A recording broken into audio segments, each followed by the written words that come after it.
Hello, love goddesses. How are you? I am coming to you with this new podcast recording in regards to how to take charge of your own life.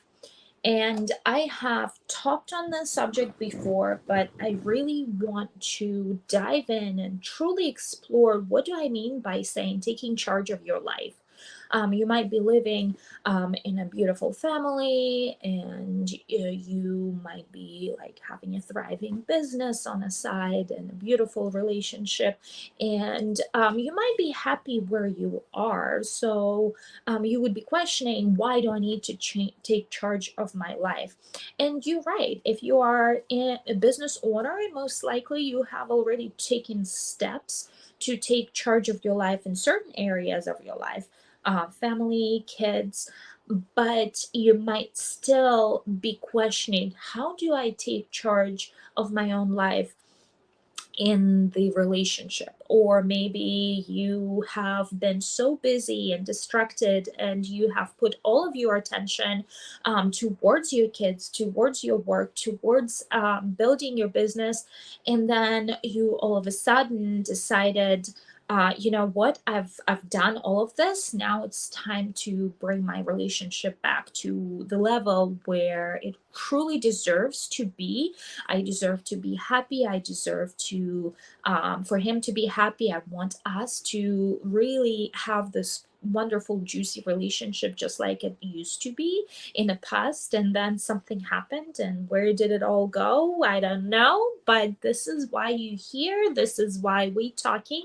And I am going to share some tips with you that also I have experienced at a certain way in my relationship, but not so much in the relationship as the relationship itself, but as it applies towards life in general.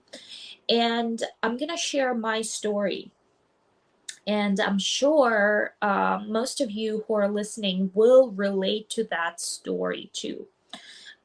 At I was brought up in the very traditional Russian environment where I was modeled this idea that women are mothers. They stand by the stove and cook dinners, and they take care of their families, and they are serving their husbands and the needs of their husbands, and they're creating dinner for the husbands and bring it on a nice platter for them to eat, and so on and so forth. And the husband gets this special treatment because he's the provider for the family. He makes the family happy. He's allowed to have this lounge time with a newspaper in front of a TV, right? Where women are busy bees and they're cooking and the kids and all of that. So that's the image and idea of what being a wife or what a married life looks like. So, at age 18, I came to United States and I brought this idea with me. Not to say that yes, there's a traditional view on marriage in Russia, but then there is a very strong pull into feminine independence, and lots of women have their businesses, and they're like really creating the life for themselves. So, not to say that it wasn't already in place, but to say that I personally was living in this bubble where it has been projected to me by my own family, by my friends, by other people, what I've seen surrounded by the society and what I've been surrounded by. That was the image that was projected to me, because every single person that was in my life was like that, right? Every family I went, that is how every woman in a family behaved, right? She's the one who's cooking dinner, creating all the dishes, like washing the dishes, like doing all the housework, right? So In the United States, it's somewhat similar, but not to the same extent, right? It not to the same extent.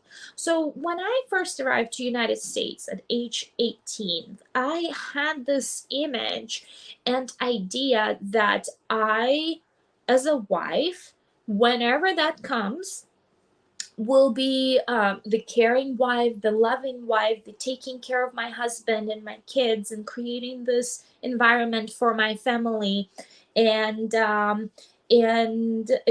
really be the glue that holds it all together. Um, and I expected my man, whoever that was going to be the provider, provide the happiness for me, provide the lifestyle, take care of me, do everything for me, take me on dates, take me on vacations, do the things that I wanted. So that was the idea in my own head of a perfect, happy marriage that I early in life started with, right? Then turns out I met my husband after a heartbreak story, which maybe I'll share with you afterwards. When the time is right, I'll share that with you. But our relationship went on, really developed very quickly. Literally 2 weeks after meeting each other, I moved in with him for many reasons. Part of that was that I didn't have a place to live, so I was not a US citizen, and I was kind of in the search for where do I live, and we kind of moved in together literally 2 weeks after meeting each other. Um, and um, and yeah, we've been together ever since. And um, that was the projection that, I grew up with, that I started building my life with that person together, right? With my husband, Steve. How did I take charge of my life there, by the way? I've always been a little bit of a rebel, even within my own traditional upbringing. I've always been a little bit of a rebel, and I did things my way. And my parents would always call me out how stubborn I was and how egoistic and egocentric I was, which hurt a lot in the beginning stages of my life. And I used to cry. It's like, oh, I'm like so egoistic. Like, what am I not doing right? Why am I not being accepted for like wanting good things for myself? What's wrong with that, right? Later in life, and my usually this was something that my mom used to say a lot to me, and that hurt, and that was part of why there was a little bit of that resentment there. Um, I've learned later in life, no, that was already in United States when I separated myself from my family on certain level by the distance, by just like I was not in that environment anymore. I have learned to accept and say, and so what? I am happy and I'm doing things for myself, and it's okay. And it's okay for me to be that way. It's okay for me. And honestly, I don't see now, and there's nothing wrong. And that is exactly what I'm teaching you here, because you probably been programmed the same way, that living for yourself and desiring things for yourself, and not like for some reason other people not gonna get enough of that, not gonna get enough of your attention, not gonna get enough of your life, not gonna get enough of whatever, right? And you probably are still living with that idea that if you don't give first whatever you have, and like put attention on yourself, you're not going to be loved, you're not going to be enough, right? So that is my lesson too, but it was my lesson early in life, and that was my lesson in my early teens. So when we moved in together with Steve, I have I needed a green card. There's life too to that story, right? Because I wasn't allowed to legally work. I wasn't allowed to legally go visit my family. I wasn't allowed to travel. I literally had like the student visa. that I've changed to a student visa in order for me to be able to be legally present in the country. And I basically told him that we're gonna get married. I didn't even propose. It was like, hey, we gotta, like, this is the situation. I need my documents. We're gonna get married. So I've never had this proposal, like, you've seen on TV shows, like, oh my God, you're the love of my life. Like, here's the ring. Will you take me? Will you take me? And my heart, like, we've never had that. I literally sat him down and I said, you're going to marry me. I'm going to get the documents and we're going to, like, live happily ever after. And he was like, oh, he wasn't, like, happy about this idea, but I had to bring it up again, probably like in 3 to 6 months again. And I literally, and he didn't say no. That was the thing. He never said no. He just kind of like, sure, yeah, I understand. Like, you gotta have those documents. Yes, I'm gonna lose you. You're gonna, like, not be able to legally stay here. I'm gonna lose you. Yeah, yeah, yeah. So basically, that's how it was, and that's how it went, right? And probably like maybe 2 a month, 2 3, I don't even remember, that was kind of a while ago. I literally called up, um it was Register of Deeds, and they had, like, I can't remember the details, they had, like, the department that, like, register marriages. So I scheduled a date, and I found witnesses, because I had to had to bring witnesses to it. And I literally set him down and I said, hey, on this day, on this Saturday, like, that is in 3 days, you and I are gonna go get married. And yeah, that was it, and we did it. And that is how I took charge of my life, right? So the point and the moral of this story is that I've taken charge of my life from the beginning. I have taken it upon myself to travel to United States when I was 18, travel to United States to stay here when I was 19, because I took charge of my own life. And I said, I'm going to put my life flow into this channel. Like, I don't see my future in Russia. I see my future in the United States. And I made that decision, and then I acted on it. I traveled to United States. Things have just worked out for me because I wanted them to work out, right? And I didn't even propose to my husband, but I just said, hey, this is how it's gonna be. We're doing this. We're just doing this. There is, like, no plan B. We're just doing this. And we did it. And I took charge of my own life, right? What I see happening a lot, what I see happening a lot with the women, they're just waiting and waiting and waiting and waiting and waiting, and it's 10 years and they're still waiting. They're still waiting for that ring from him. They're still waiting for their life to change. They're still waiting for this prince on a white horse that's gonna just show up at the door, drop his cloak on the floor and said, "You're the one for me." Right? Like, women are still waiting for something and someone to come to their life and change their life for the better. They're waiting for someone or something to come and change their life, because somehow they don't have this idea or mindset to that they are in charge of their own life. It is their own life that they need to be changing, right? And the reason why I shared my upbringing, because it comes into play later on in life, but like probably 5 years, 5 to 6 years into our marriage, into our relationship, I was still that woman who was waiting for my husband to make me happy, right?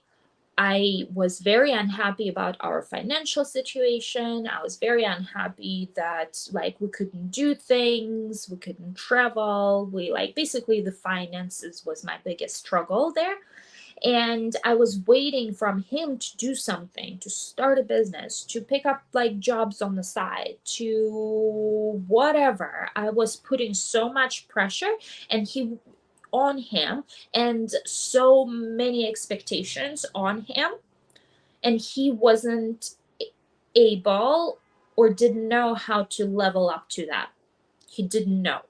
He had no idea, and he felt the pressure. He felt the pressure, and it laid very heavy on our relationship for the longest time. Was our sex life great? No, it fucking sucked.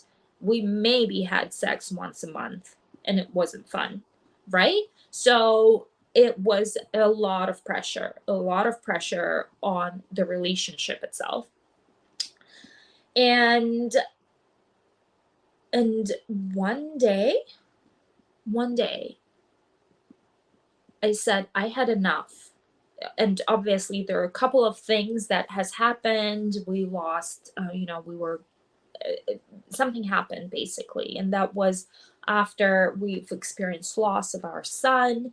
And that is when I started building myself up together, but a different person. I was kind of like being opened up new doors and almost a second chance at life. I also was fired from my job. So there's a lot of circumstances that life has created for me in order to stand up and level up and take charge of my own life. But the last drop was when I expected my husband to organize the purchase of the land that was available at that time, next to the land that we already owned. Like, we still have this dream of owning the big plot of land, and we already have a piece of it, but the piece next to our house was not ours. And it was for sale, and it was dirt cheap. And I told him, like, listen, this, like, we need to act right now. Like, can you call up this realtor? Let's get it under contract. Let's act on it. We gotta act on it. And he was late. Somebody else bought that piece on that same date. Literally in the morning, I'm telling him, hey, you gotta like do this and act on it. And I don't know if he didn't act on it or what, but like I don't remember how it unfolded, or he didn't like act it with urgency, or he didn't get back to a realtor, or he didn't like whatever. It doesn't even matter. The truth was that in the evening we found out that somebody purchased that land right next to our house that I wanted so bad. And that was the moment of truth for me when I realized that I felt that he betrayed me, and because I wanted it so bad, it was so important for me, and he couldn't stand up for it. And this was the last drop of me waiting for him to do something for me, right? Waiting for him to do, to change my life. And it was my own, I was in that box. I was in that, and I was so upset. I literally thought that this could easily end our marriage. And I traveled to Raleigh for 3 days to just be by myself right away. I couldn't be in the same environment at home anymore. And I have meditated, I have felt, I've realized how much I love him, and I do not want our marriage to end. And the only thing that needs to change is dynamic. I cannot be waiting for him to do things for me anymore. Like this old programming that I was brought up with and brought it from Russia wasn't working. It wasn't working. I cannot be the person waiting for my happiness to come from another person.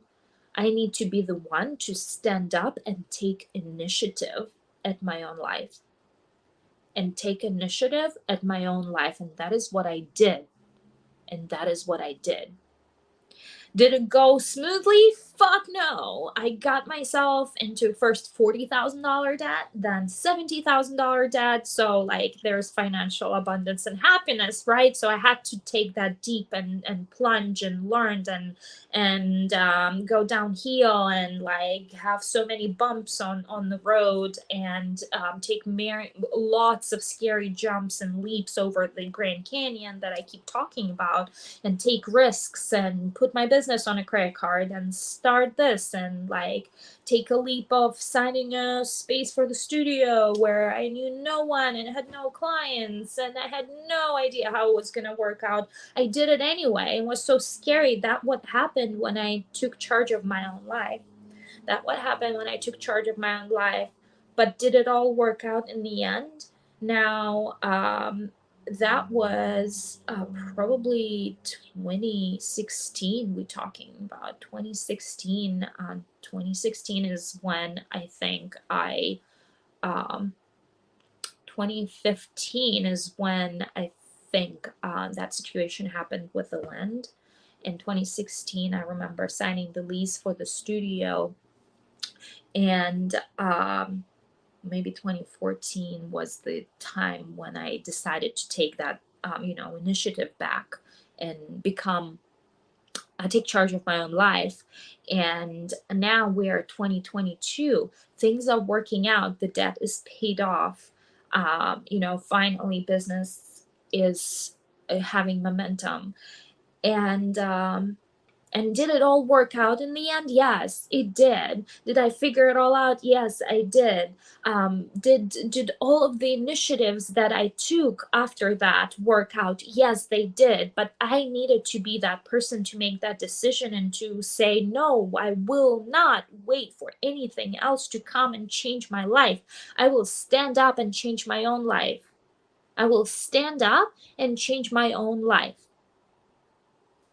And sure I did.